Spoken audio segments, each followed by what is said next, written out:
City India news, महाराष्ट्रातील लोकप्रिय news channel.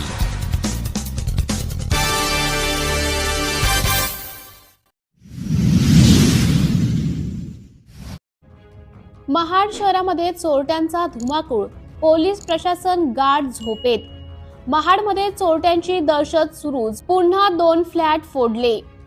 महाडमध्ये चोरट्यांची दहशत सुरूच असून काही दिवसांपूर्वी किल्ले रायगड रस्त्यावरील आशा कॉम्प्लेक्स मधील एकाच वेळी 6 फ्लॅट चोरट्यांनी फोडले होते।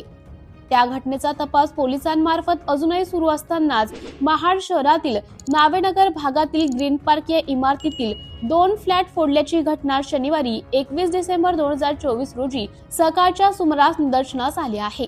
इमारतीतील ए विंग मधील 408 नंबर फ्लॅट मध्ये भाडेतत्वावर राहणारे सार्वजनिक बांधकाम विभागाचे सहाय्यक अभियंता अभिजित झेंडे आणि डी विंग मधील फ्लॅट क्रमांक 202 मधील मंगेश देशमुख यांचे दोन्ही फ्लॅट बंद असल्याचा फायदा घेत चोरट्यांनी हात साफ केला आहे।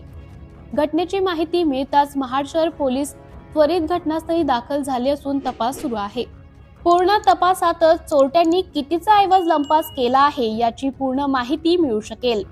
ठराविक कालांतराने होणाऱ्या चोरींच्या घटनांमुळे नागरिकांमध्ये मात्र भीतीचे वातावरण पसरले आहे। महाड शहरामध्ये यापूर्वी अनेक घरफोड्या झाल्या असून पोलिसांनी मात्र या चोरट्यांचा तपास करणे शक्य झाले नसून पोलीस प्रशासन झोपेत आहे की काय असा प्रश्न आता उपस्थित होत आहे।